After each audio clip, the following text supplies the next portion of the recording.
Governmental programs are designed to provide a safety net for some of the nation's most vulnerable families and individuals.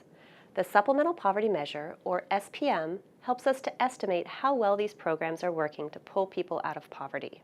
The SPM extends the official poverty measure. It starts with cash income, then adds non-cash benefits such as food and nutritional assistance programs, energy assistance, and housing subsidies, while subtracting out necessary expenses like taxes, healthcare, commuting, and childcare costs. The SPM uses poverty thresholds produced by the Bureau of Labor Statistics based on spending on food, clothing, shelter, and utilities. These thresholds are adjusted for family size and composition, as well as for geographic differences in the cost of housing. The SPM report is based on data from the Current Population Survey's annual Social and Economic Supplement. The SPM does not replace the official poverty measure and is not used to determine eligibility for government programs.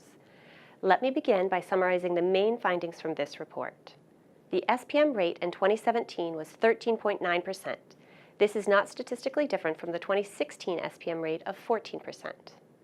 The SPM rate for 2017 was 1.6 percentage points higher than the official poverty rate of 12.3%.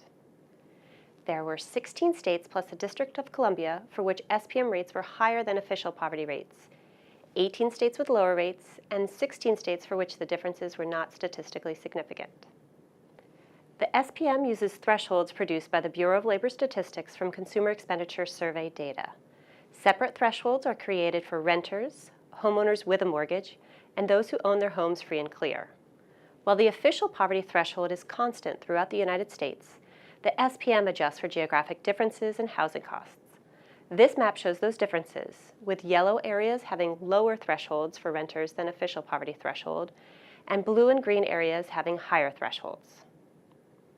This slide compares the SPM estimates for 2017 with the SPM estimates for 2016 for all people and by age group. The 2017 SPM rate for the entire population was 13.9%.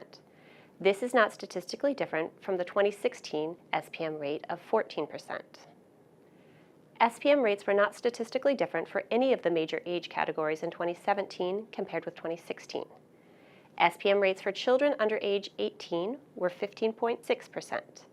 Adults aged 18 to 64 had an SPM rate of 13.2%, and adults aged 65 and older had a rate of 14.1% in 2017. This slide compares the SPM estimates for 2017 with the official poverty estimates for all people and by age group. The 2017 SPM rate for the entire population was 1.6 percentage points higher than the 2017 official poverty rate.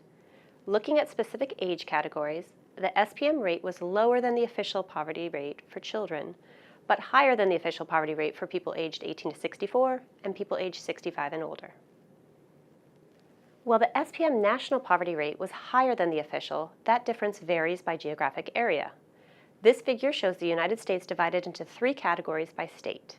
There were 16 states plus the District of Columbia where the SPM rates were higher than official.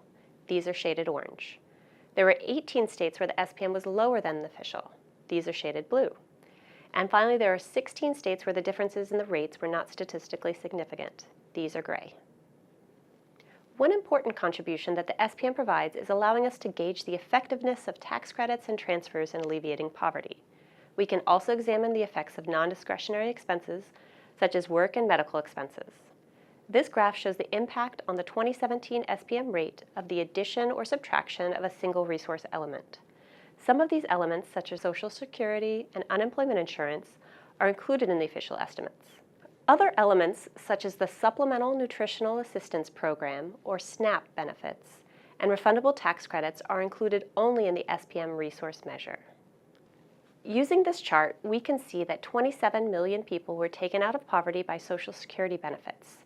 This figure also shows the breakdown by age, with the majority of these individuals aged 65 and older. 8.3 million people were taken out of poverty by refundable tax credits. 3.4 million people were taken out of poverty by SNAP benefits. However, subtracting medical expenses from income increased the number of people in poverty by 10.9 million using the SPM. More information on the supplemental poverty measure is available in the report and online.